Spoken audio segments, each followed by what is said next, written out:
Hi there, Scott Hamilton, ROCKFILE, back with another podcast review for your ears. Going to be talking about reviewing my time in Alaska.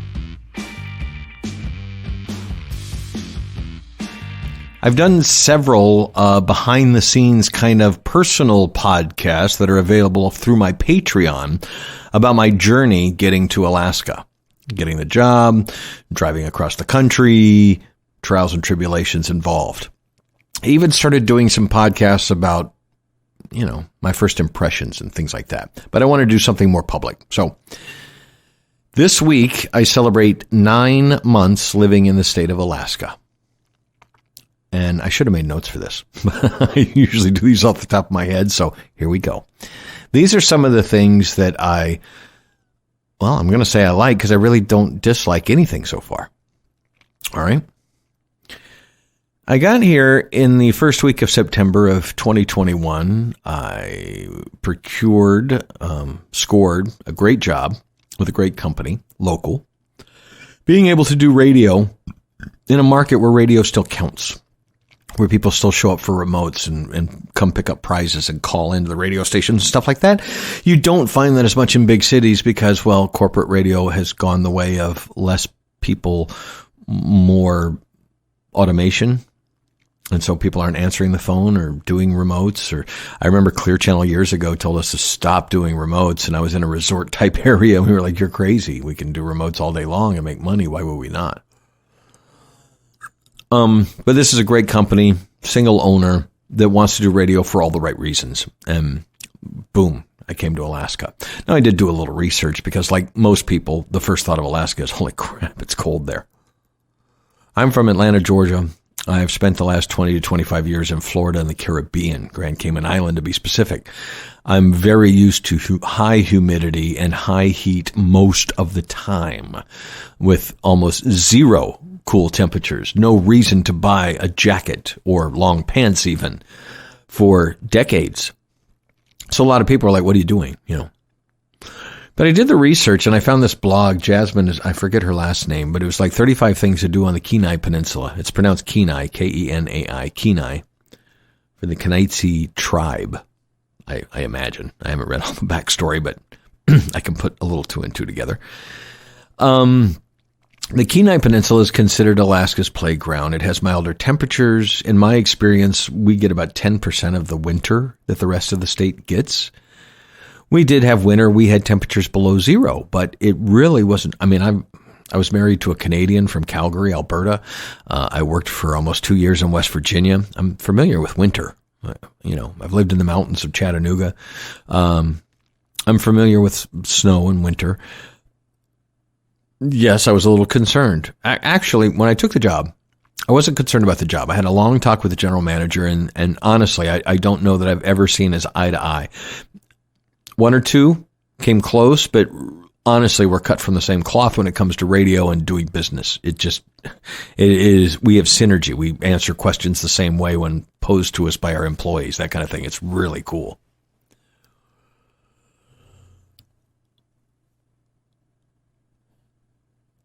And he warned me that there were some things to, be aware of in Alaska. So like I said, I wasn't worried about the job. I was just worried if I was going to make it through winter. And he told me early on that, they basically hibernate in the winter and Alaskans go in the summer. And I'm like, what do you mean? He goes, well, we're going to get to a point where there's only 4 hours of daylight. I'm like, oh, wow. Guess I'll watch lots of movies and play lots of video games. I like the dark. He goes, yeah, but on the flip side, in June, we will have 4 hours of darkness. And I did the math and I'm like, 20 hours of daylight? Are you serious? Yeah. Well, that could be great. He goes, yeah, but really, Alaskans, they get up early and they go, and they go to bed late, and we do that all summer long, and then we crash in the fall and winter. I said, okay, that makes sense. Okay, yeah. So I got through fall. It got a little cooler. When I was here, I was wearing short sleeves and switched into sweatshirts and hoodies and then into jackets. And then by November, it started getting a little cooler. We got some snow and December was cold but it really wasn't brutal. You see these shows on Netflix and such, and these YouTube videos of people trying to walk against the wind and the snow blowing, and these blizzards and stuff, and snow taller than people, and we just don't get that here. I mean, even in Anchorage, which is 2.5, 3 hours north of us. Well, it's only about 60 miles north, but there's a big mountain range there, and you have to, and part of the inlet, you have to drive around it. So by the crow flies, it would only take us, it's 60 miles direct shot, but you have to go around, and it takes 2.5 to 3 hours to get there. So it's a lot longer. I guess because we're protected by that mountain range, they got dumped on. They'd get 10 inches, we'd get 1 or 2, and that progressed. And I was told the Kenai Peninsula got a lot of snow. But I got to tell you, when it's cold, the only time it's really cold here is when the wind's blowing. Like, I was out with the dogs at 20 below, and it really wasn't bad. At 10 above and the wind blows, it's like, wow, okay, that's cold. But yeah, 20 below and kind of still outside, it was fine. We don't stay outside very long, obviously, but it really wasn't bad. Didn't have any car trouble. There was only one time I got stuck, and it was in the parking lot of my apartment complex. And if I had spikes on my tires or whatever, I wouldn't have had that problem. The winter was fine. And that was the only thing I was truly concerned about. The people are really great. I've said in multiple podcasts, it reminds me of the Keys a lot. When I moved to Key Largo, that was one of the things. People were laid back. People were pretty nice. And there's a lot of similarities. This is a fishing market as well, a coastal market. I mean, I'm less than a mile from the beach. I get ocean breezes here. Cool ocean breezes. We're pretty far up north, but so made it through winter, and winter lingered. I mean, April, we were still pretty cold, but you could tell it was starting to warm up. I wasn't having to wear as thick a jacket. I stopped wearing t-shirts under my shirts, that kind of thing. Slowly, we kind of came out like out of a cocoon, and things all of a sudden got warm. I was told over the weekend that this is kind of like July weather. This early June is very much July weather to them. We hit 80 the other day. Now, it's not the same 80 that I grew up with in Georgia or the same 80 from Florida, because our humidity is incredibly low and there's a cool breeze the entire time. So 80 to me feels like 70. Feels great. I put on shorts, tank tops. I'm out there playing Frisbee. By the way, there was some incredible kites going on in Kenai today, and I didn't get to stop, but I drove by. Incredible kites, I guess because we have incredible breezes here, but big kites, really impressive designs and things. Once it started warming up, windows came down, windows open in the house. We're still getting into the 40s at night, but they're predicting a high of 70, and then we'll hit 78. They'll predict a high of 72 and we hit 80. They'll predict a high of 68 and we hit 75. It's been warm pretty much every day. But always with that breeze. Some of my friends are complaining that it's so hot. And I'm like, wow, you guys need to spend a day in Florida. A lot of them haven't been to Florida. They have no idea. It's like living on the sun down there if you've ever. So I'm getting used to that. I did not think it would be this, and I think I've talked about before, at least in my private podcast, about I'm still adjusting from Eastern time. I didn't think that would be so hard. And I've tried everything, including drugs, legal ones. We are 4 hours behind Eastern time. So when I first moved here, I'd be tired at 7 o'clock at night. After dinner, I'm falling asleep on the couch and wondering why. Well, because it's 10, 11 o'clock Eastern. And okay, so I'd push myself to stay up, and I'd go to bed early, and I'd wake up in the middle of the night. And no matter what time I went to bed, for the longest time I was waking up at 2, 3 in the morning every single night, because for the last 20 years I wake up about 7 in the morning, 6:37, like clockwork. I haven't set an alarm in decades because I just wake up every single morning at the same time. Weekends, no matter what I've done, no matter how much sleep I've gotten. So now take that and move somewhere where I'm living 4 hours behind. I'm waking up at 3 o'clock in the morning for the first 6 months. It's only recently now I'm sleeping through the night. I'm still waking up really early, 5, 6 in the morning, but I can take that if I go to bed at 10 or 11. I'm getting 6, 7 hours of sleep, so that's pretty good. Sleeping through the night. So I had just gotten to the point where I'm starting to get that, right? 8 months I've been struggling with this Eastern time thing, and I'm starting to see a change. I'm starting to see that I'm getting a good 6 hours in a row or something. And then we really start noticing how late the sun is up. By May, it was obvious that, holy crap, this is like midsummer in Georgia. The sun was up to 8:30, 9 o'clock, and it's like, wow, this is nice. You get more day. When Top Gun came out a couple weeks ago, went to Top Gun at like the 4 o'clock show, came out, it was 6 o'clock, still had 4 hours of daylight here. Still had a whole day pretty much. That was weird. So now, at this time, here as we enter the second week of June, we're at 19 hours of daylight a day. The sun's coming up before 4 a.m. and the sun's staying up till almost midnight. That's insane, people. Your body seems to know. Like, I have blackout curtains in almost every room now. I just put some up in my office where I'm recording this now, which is helping with the echo in here, I thought. That's kind of cool. But I just put blackout curtains in here because what I try and do about 9 or 10 in the evening is close all the blinds and close all the curtains and simulate darkness. Try and get my mind, my body, my clock, all set. Well, then I have to go take my dogs out right before I go to bed. And I have to go put my sunglasses on. It's bright outside at 11 o'clock. I took video from the beach the other day. It was at 10:30, 11 o'clock at night. The sun's still up. It's crazy. The sun's going to be up till midnight. June 21st, I think, is our longest day, the equinox or whatever. That's the longest day of the year for us, and we will have 20 hours of daylight. This has been really weird to adjust to. You wouldn't think, but yeah. So, kind of looking forward to going back the other way. I will be one of those weird guys just looking forward to the dark months. Now, people have asked, do we go fully dark or fully light? No, that's farther north of us. Obviously. I laugh. I have friends who are school teachers who have sent me messages, private messages going, I really never knew Alaska was that big. We pulled the map out in the classroom the other day and we picked up that real size version of Alaska and put it in the center of the United States, and it covers like all the center of the United States. I'm like, I know. Well, because people say, well, did this happen to you, this snow slide? No, that was 12 hours north of me. That's how big the state is. It was 12 hours north of me. If you could drive there, 80% of the state you cannot drive to. There are no roads. You have to get there by air or water. Go around the sides. There's still unexplored land. That's why they call this the last frontier. It's insane how millions and millions of acres we have. Millions of lakes. We have 3 million lakes. I say we because after 9 months, I think I'm staying. I like it here. Like I said, the people are really nice. There's a few things that are different, sure, but nothing that's out of my tolerance range. Like I said, I got through winter with flying colors. I didn't have a problem with winter. I overestimated everything when it came to cold.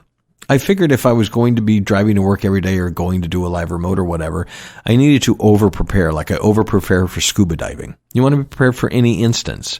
So I made sure I wasn't going to get cold if I got stuck on the side of the highway or whatever. And so I would overdress for things, and I stayed warm throughout the winter. Just take it seriously, get a good jacket or two. Wear layers. Layers are the key, I'm telling you. I had enough cold weather here that I could experiment. You read all this stuff. I read blogs. What are the best jackets? What are the best ways to stay warm? What are the best layers? The order of the layers. Have the synthetic shirt instead of the cotton shirt, because cotton, it'll get wet and it will freeze. And yeah, there's things you don't even think about, in real cold situations. People farther north of us, they're negative, 50 below, 60 below, 70 below. The coldest we saw here was about 20 below. I think locally it might not have gotten quite that cold, but that was the prediction for. And like I said, if the wind wasn't blowing, what's cold? Anything below 20 is cold. It just felt cold, It's not like the difference between 80 and 100. Phew. Anyway. What else? There was something else. I was driving today. Well, one of the things you never get used to is turning a corner and all of a sudden there are big epic mountains in the distance. 50 miles away from where I take a lot of the pictures you see on my Facebook page is Redoubt. It's a volcano. It's 52 miles away from where I take the pictures, and it's so clear on most days it looks like it's right there. Well, because it's 10,000 feet tall. It's one of the highest peaks in the States. You go farther north, up north of Anchorage, McKinley's up there. That's 20,000 feet and is the biggest peak. Anyway, it's an incredibly beautiful state. I saw the tail end of summer coming in and really liked it. Winter was beautiful. It was gorgeous. For somebody who didn't grow up with winter, only got it as an adult, having a white Christmas was kind of surreal and all that kind of stuff. It just felt like everything was a holiday. I don't know. I know people got tired of the winter. I seem to like it every day. But I'm glad it's gone. The dogs really like it's gone. My two little dogs, one's from West Virginia, one's from Florida, 16 pounds and 7 pounds. Archer is from West Virginia. He loves snow anyway. So he loved the winter. Mickey got used to it. Mickey's kind of a foo-foo indoor dog. He goes out, pees, wants to go back inside. And he got used to the snow. It was weird for him, but after a while, he played in it too. So they liked it. But I have radiant heating floors throughout my entire house. This apartment doesn't have any kind of forced heat or air conditioning. We have windows and we have radiant heat in the floor. So love that. The doggy paws thawed instantly when we came inside and stuff like that.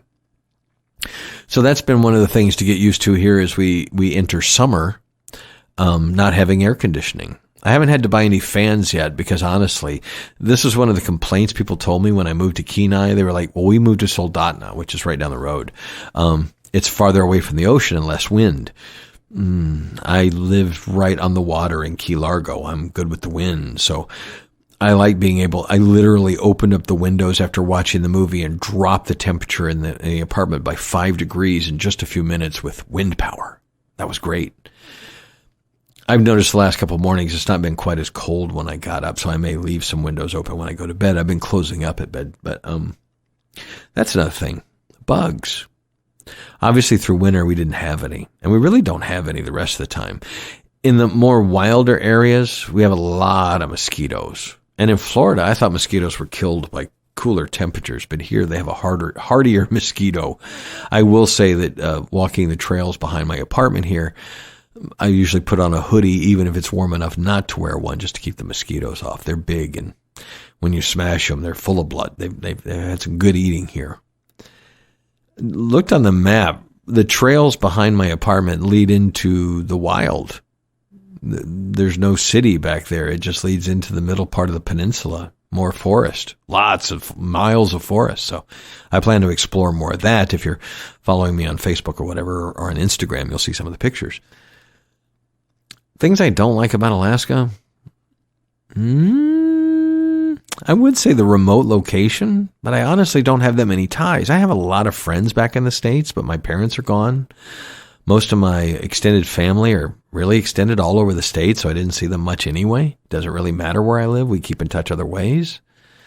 Couple of really close friends, I miss seeing them more often, but other than that, you guys need to come up here and see me. It's beautiful here.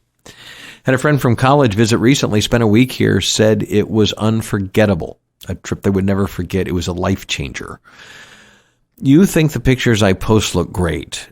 I'm telling you, it's much better in person. Everything is a different perspective than a camera lens. It's amazing. Jaw-dropping.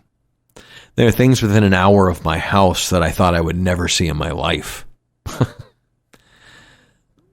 I've crested at the top of a trail and just seen lakes below me and mountains and snow-covered rocks and wildlife. We have bald eagles like you can't imagine up here. I've seen a couple bears, a few caribou, and a lot of moose, but more than anything, bald eagles. That's like our national bird, I guess. We have bald eagles everywhere. I grew up thinking these are the most endangered thing on the planet. They're fine up here, I guess. Bald eagles everywhere. I'm trying to get a good picture from a friend of mine from high school. He loves eagles. And anyway, I'll get a good picture. So yeah, things I don't like. Clean air, clean living, good food. Prices are a little bit more, but not a lot more. Like food and stuff is pretty much the same. Gas was a little bit higher. Now it's higher for everybody, obviously. Movies are cheaper. Pay $8 to go to the movies usually, maybe less.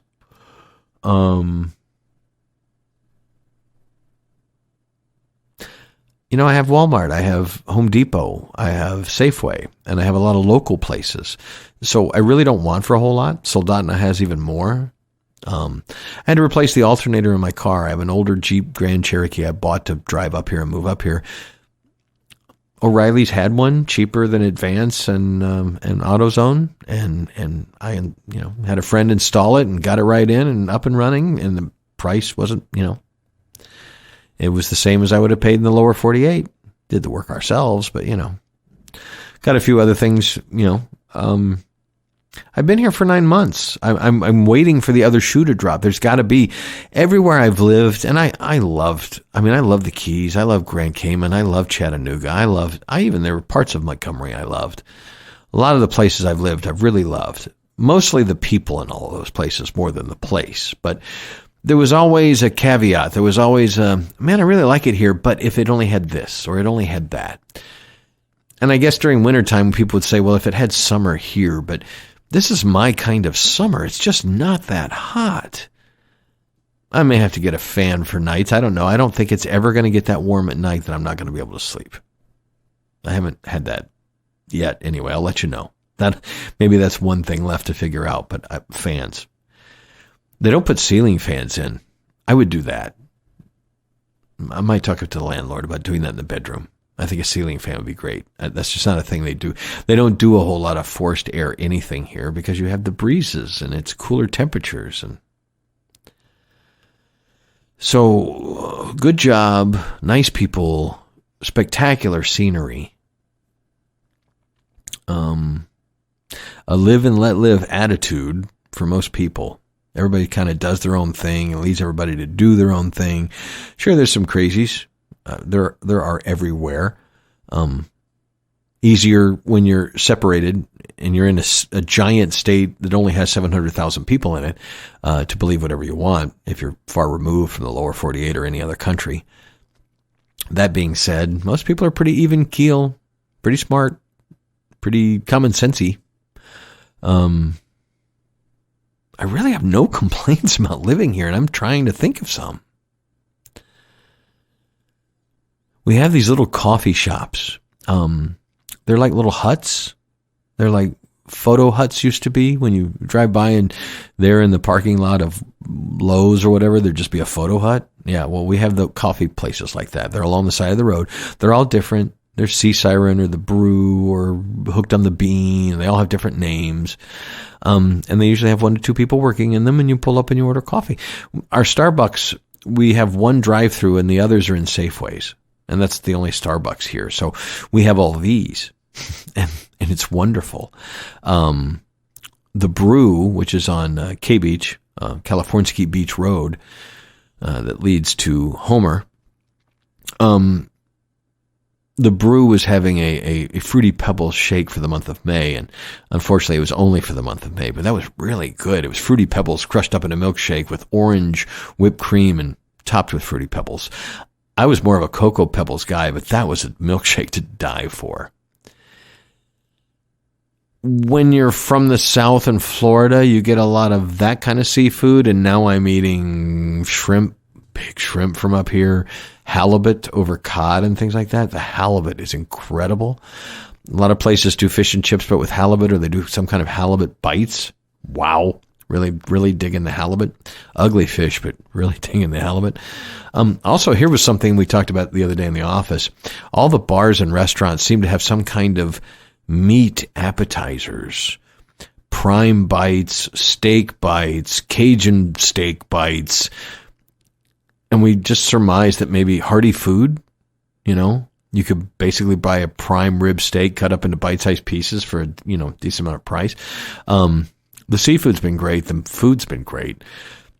I don't eat out a whole lot because, honestly, we don't have a whole lot of places. I mean, we do. There's several Mexican places. There's a couple steak places. There's a couple, there's several seafood places, local places, that kind of stuff. But, I do a lot of cooking at home just because. Now, I will say some of the places to eat is a little bit more, but, sometimes it's good to have the service and the different kind of food and whatever. I got to say, I've been surprised by some of the food. It was definitely worth the money. But by the amount of portion you got and the quality of it, the taste. Incredible. I've been very, very thankful for all that kind of stuff. If you're into cannabis, it's fully legal here. Alaska was one of the first states to legalize it. Alaska was the first state to have cannabis gathering places. Those went away with COVID, but there's the talk of them coming back. From somebody who comes from the Florida medical cannabis industry, I actually had a project in that. I was working with dispensaries, reviewing things and all that. Got to say the quality is fine here. It's nice that you can stop by, like getting a loaf of bread on the way home and just pop in, get what you need or whatever and get out. They never did the medical thing here, so it didn't get elevated like it did in Florida, and that's maybe a mistake. But on the flip side, then the prices aren't jacked up like they are in Florida too. So we have more cannabis shops than bars. I thought that was interesting. There are quite a few bars. I actually went out a couple times, did the whole, I'm not a bar guy, haven't been a long time, but with